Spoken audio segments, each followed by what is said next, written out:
far the most troubling situation is in Minneapolis, home to more than 50,000 refugees from Somalia who were settled here after fleeing their country's ongoing civil war. Over the past 2 years, more than 20 young men have disappeared from their homes and turned up fighting in Somalia with a terrorist group called Al-Shabaab, the same Al-Qaeda affiliate in which Alabama-bred Omar Hamami is a leader.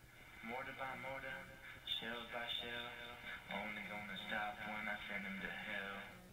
Abdirazak Bihi is a community activist in the Minneapolis neighborhood known as Little Mogadishu, where many of the young men lived. He is also the uncle of Burhan Hassan, a high-achieving high school student who had once hoped to go to Harvard.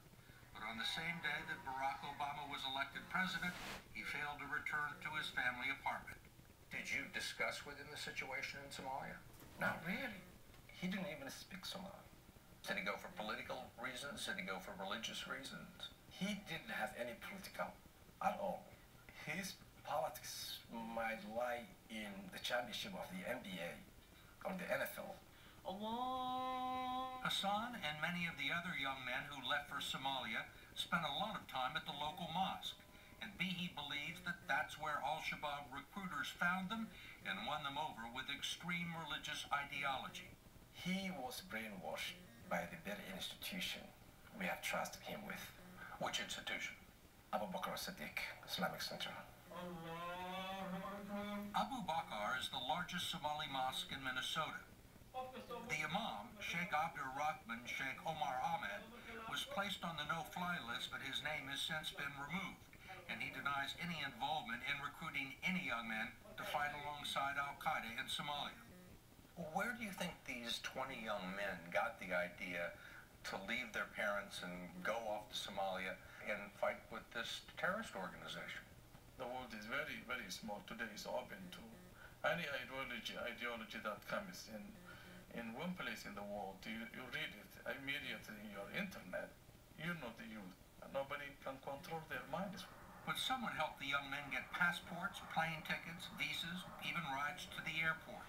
They departed in small groups so as not to arouse suspicion. This looks to me like it was pretty carefully planned. The level of sophistication of this process is highly underestimated. One of the Minneapolis recruits, according to the FBI, has the distinction of being the first American suicide bomber. Sherwa Ahmed blew himself up while driving an explosive-filled truck like this one into a Somali government intelligence office. Abdirazak Bihi says his nephew, the one who hoped to go to Harvard, is also dead, killed, he believes, by the people who recruited him for wanting to go home. You think he was murdered? Yes, By Al-Shabaab? by Al-Shabaab. Once you join, once you go over there, it's a one-way ticket. In all, 7 of the Minneapolis recruits are believed to be dead. 12 people have been charged with aiding a terrorist group, including a former janitor at the mosque who is fighting extradition from the Netherlands. But Stephen Wine, a professor at the University of Illinois Chicago, who has spent more than a year here studying the situation, believes that a lot more than 20 young American Muslims have gone off to fight in Somalia, their identities unknown to the authorities, and that there may be others who have been indoctrinated and are still here. What do you think's going on here, in the broader sense, that we should be worried about? What's going on here is that young people in a refugee community are at risk for being recruited by terrorists. We have recruiters from a terrorist organization working on the ground here.